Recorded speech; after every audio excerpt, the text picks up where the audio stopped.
तो अब हमारा दूसरे प्रकार का सेल है जिसको हम सेकेंडरी सेल कहते हैं या स्टोरेज सेल कहते हैं। द्वितीयक सेल यानी जिनको हम बार बार आवेशित कर सकते हैं, रिचार्ज कर सकते हैं, बार बार प्रयोग में ला सकते हैं। जिसमें आपने एक बहुत महत्वपूर्ण सेल के बारे में पढ़ना है जिसको हम सीसा संचायक सेल कहते हैं या lead storage battery, lead acid storage battery या सेल कहते हैं। स्टोरेज सेल है, स्टोरेज सेल यानी जिसमें एनर्जी स्टोर्ड रहती है, जिसमें ऊर्जा संरक्षित रहती है जिसके अंदर, इसीलिए इनको संचायक सेल भी कहा जाता है क्योंकि ये स्टोर रखते हैं अपने अंदर एनर्जी को। तो हम बात करते हैं चलिए सीसा संचायक सेल के बारे में। तो सीसा संचायक सेल जो होता है, इस सेल से उत्पन्न जो विभव है वो 2 वोल्ट का विभव होता है, यानी एक सेल से 2 वोल्ट का विभव उत्पन्न होता है। और यदि हमको 3 से 6 वोल्ट के विभव की आवश्यकता होती है तो वहां पर हम क्या करते हैं, अनेक सेलों को जोड़ा जाता है आपस में। यानी जो सीसा संचायक सेल है ये वाहनों में प्रयोग होने वाला, अधिकतर ये वाहनों में प्रयोग होता है। हमारे घरों में जो इन्वर्टर की बैटरी होती है वो भी सीसा संचायक बैटरी है। तो ऐसी गाड़ियों में जो प्रयोग होता है वो एक सीसा संचायक सेल होता है जिसमें प्रत्येक सेल का जो वोल्टेज होता है वो 2 वोल्ट का होता है। अतः 6 वोल्ट की अगर हमको बैटरी चाहिए, माना 6 वोल्ट की बैटरी बनानी है तो हमको 3 सेल को आपस में जोड़ना पड़ेगा। श्रेणी क्रम में यदि हम 3 सेलों को आपस में जोड़ दें तो एक सेल का विभव 2 वोल्ट है तो आपको 6 वोल्ट का विभव उत्पन्न हो जाएगा। तो जो गाड़ियों में जो सेल होता है 6 वोल्ट का जो सेल है या बैटरी है, तो 6 वोल्ट की बैटरी को बनाने के लिए हम क्या करते हैं, 3 सेलों को आपस में श्रेणी क्रम में जोड़ते हैं। जैसे चित्र में हमने 3 सेलों को आपस में जोड़ा है। एक सेल का मतलब एक एनोड और एक कैथोड। तो ये पहला सेल हो गया, एक एनोड एक कैथोड, ये दूसरा सेल हो गया, ये तीसरा सेल हो गया। इसीलिए आप देखना अपने घर के इन्वर्टर में 12 वोल्ट की बैटरी होगी आपकी और उसमें 6 सेल आपस में ज्वाइंटेड होंगे और जहां से हम जो वाटर डालते हैं बैटरी में, इन्वर्टर की बैटरी में जहां से हम वाटर डालते हैं उसके अंदर वो जो ढक्कन होते हैं 6 ढक्कन होंगे उसके अंदर। तो 6 एक ढक्कन अर्थात एक सेल, तो 6 सेल जोड़े रहते हैं श्रेणी क्रम में। तो 12 वोल्ट की वो बैटरी होती है जो इन्वर्टर की बैटरी है। तो ये सेल काम कैसे करता है, कैसे इसका निर्माण होता है, चलिए उसके बारे में बात करते हैं। तो इस सेल में एनोड और कैथोड एकांतर क्रम में जुड़े रहते हैं। एनोड जो है वो लेड धातु का बना होता है, पीबी का, स्पंजी लेड धातु का बना हुआ होता है। ये एनोड है 1 2 3 एनोड है। ऐसी जो कैथोड है वो लेड ऑक्साइड का बना हुआ होता है 1 2 3। तो ये क्योंकि हमने इसमें 3 सेलों को आपस में जोड़ा हुआ है तो एक बैटरी बनाई हुई है, 6 वोल्ट की बैटरी हमने यहाँ पर निर्मित की है। तो इसमें जो एनोड होते हैं वो लेड धातु के बने हुए होते हैं या उनकी लेयर चली रहती है। ऐसी जो कैथोड होते हैं वो लेड ऑक्साइड का बना हुआ होता है। वैद्युत अपघट्य के रूप में इसमें डाइल्यूट H2SO4 भरा जाता है जिसका घनत्व 1.31 ग्राम प्रति सेंटीमीटर क्यूब होता है।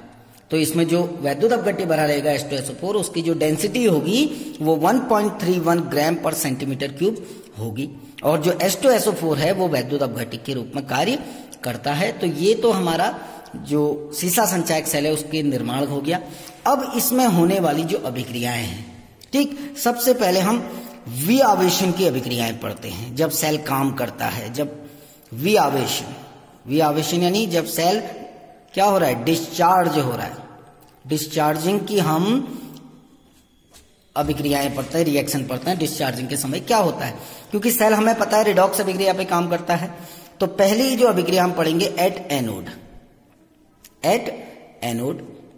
अब एनोड पर क्या होता है, देखिए एनोड पर, एनोड बना किसका है, सबसे पहले तो ये जो वैद्युत अपघट्य है H2SO4 इसका वियोजन होता है, ये टूटता है आपके H positive plus SO4 2 negative, ठीक। अब ये जो सल्फेट आयन है, ये सल्फेट आयन, क्योंकि एनोड कौन सा एंड है, एनोड पर क्या आवेश है, धनावेश है, तो ये नेगेटिव आयन एनोड की ओर गति करते हैं। एनोड बना किसका है, लेड धातु का बना हुआ है, पीबी का, और क्योंकि एनोड पर पॉजिटिव चार्ज होता है तो जो नेगेटिव आयन है यानी जो सल्फेट आयन है वो इसकी ओर गति करते हैं और जब गति करते हैं तो ये बनाते हैं lead sulphate PbSO4 plus 2 electron त्याग दिए, तो ऑक्सीडेशन की प्रोसेस हो गई।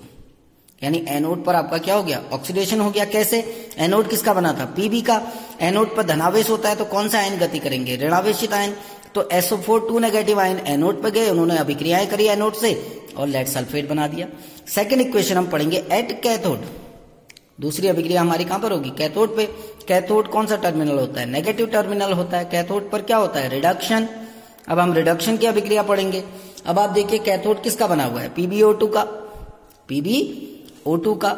अब कैथोड पर कौन सा चार्ज होता है, कैथोड पर चार्ज होता है नेगेटिव चार्ज। तो जो पॉजिटिव आयन है, जो H पॉजिटिव आयन है, वो इसकी ओर गति करते हैं।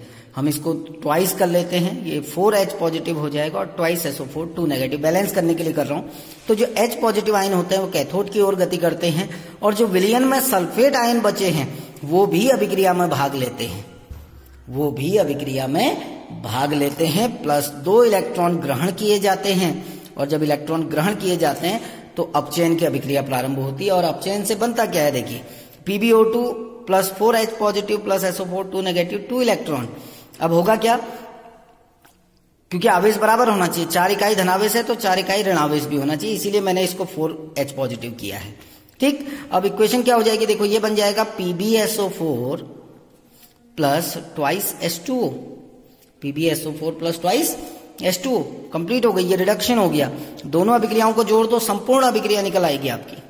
अगर आपको संपूर्ण अभिक्रिया चाहिए तो संपूर्ण अभिक्रिया के लिए आपको दोनों अभिक्रियाओं को जोड़ना पड़ेगा। देखिए जोड़ के क्या होगा, यहां कितने इलेक्ट्रॉन है, देखिए 2 इलेक्ट्रॉन, यहां भी कितने इलेक्ट्रॉन है, 2 इलेक्ट्रॉन, बाकी कुछ नहीं कट रहा होगा। क्या होगा, Pb plus PbO2, Pb plus PbO2। अब H पॉजिटिव कितने हैं, 4H पॉजिटिव। SO4 कितने हैं, 1 and 1 2 plus twice SO4 2 negative. इधर क्या बन जाएगा, ये भी PbSO4, ये भी PbSO4, तो twice PbSO4 plus twice H2O।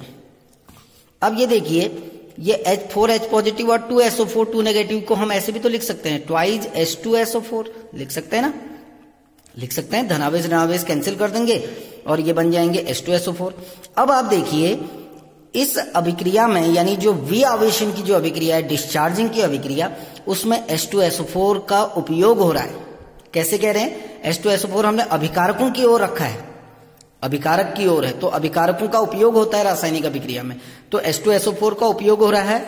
और जब H2SO4 का उपयोग होगा तो जब उसकी डेंसिटी, H2SO4 का घनत्व, जो प्रारंभिक घनत्व हमने कितना लिया था, 1.31 ग्राम पर सेंटीमीटर क्यूब। और जैसे ही ये घनत्व आपका, इसको मैं D1 इसको D2 लिख देता हूं, जब सेल काम करता है तो काम करने के दौरान H2SO4 का उपयोग हो रहा है तो धीरे धीरे उसका घनत्व घटेगा। और जैसे ही इसका घनत्व 1.20 ग्राम पर सेंटीमीटर क्यूब से कम हो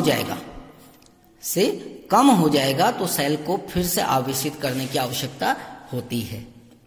ठीक है ना।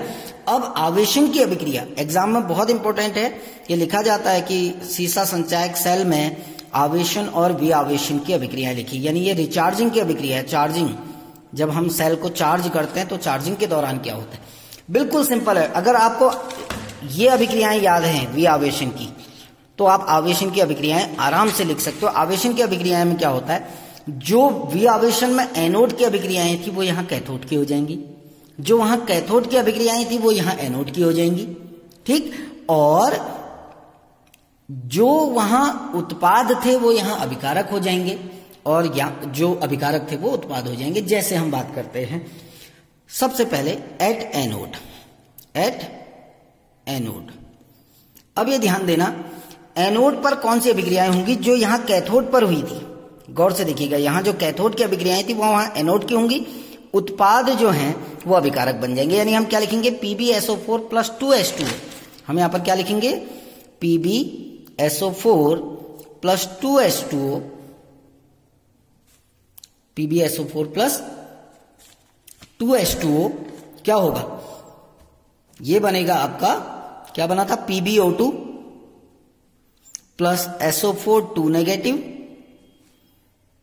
Plus PbO2 plus SO4 2 negative plus 4H positive plus 2 electron आपके बाहर रिमूव हुए थे।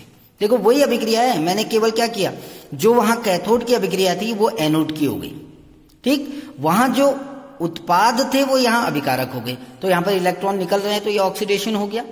यानी आप ध्यान रखिए कि विआवेशन के समय जो ऑक्सीकरण अभिक्रिया थी, जो अपचयन थी, वो यहां ऑक्सीकरण हो गई। अब हम दूसरा पढ़ेंगे at cathode. At cathode, cathode यानी वहां जो एनोड की अभिक्रिया थी वो यहां कैथोड की हो गई। देखिए अब एनोड की अभिक्रिया देखते हैं क्या थी। Pb plus SO4 2 negative, PbSO4 plus 2 electron, ये उत्पाद हैं। अब ये क्या हो जाएंगे, अभिकारक। तो हमारी कैथोड पर अभिक्रिया क्या होगी, PbSO4 प्लस 2 इलेक्ट्रॉन, क्या बन जाएगा, Pb प्लस SO4 2 नेगेटिव। अब आप देखिए दोनों अभिक्रियाओं को जोड़ दीजिए, यहां 2 इलेक्ट्रॉन, यहां 2 इलेक्ट्रॉन हो गए। अभिक्रियाएं जोड़ेंगे, देखो कितने PbSO4 हैं, 2, ट्वाइस PbSO4 प्लस 2H2 यानी ट्वाइस H2O, क्या बनेगा, देखो Pb plus PbO2, Pb plus PbO2 plus 4H positive और 2SO4 2 negative, 4H positive plus 2SO4 2 negative. अब इसको हम H2SO4 भी तो लिख सकते हैं, ट्वाइज H2SO4। तो आप देखिए वहां H2SO4 का उपयोग हो रहा था, यहां उत्पन्न हो रहा है, H2SO4 उत्पन्न हो रहा है। तो H2SO4 का घनत्व 1.20 से बढ़ना प्रारंभ होता है, और जैसे ही 1.31 के करीब पहुंच जाता है तो हमारा सेल चार्ज हो जाता है। तो ये हमारा सीसा संचायक सेल था। ठीक, आई होप आपको समझ में आया होगा। वीडियो को दोबारा गौर से देखना, समझ में आ जाएगा। Thank you.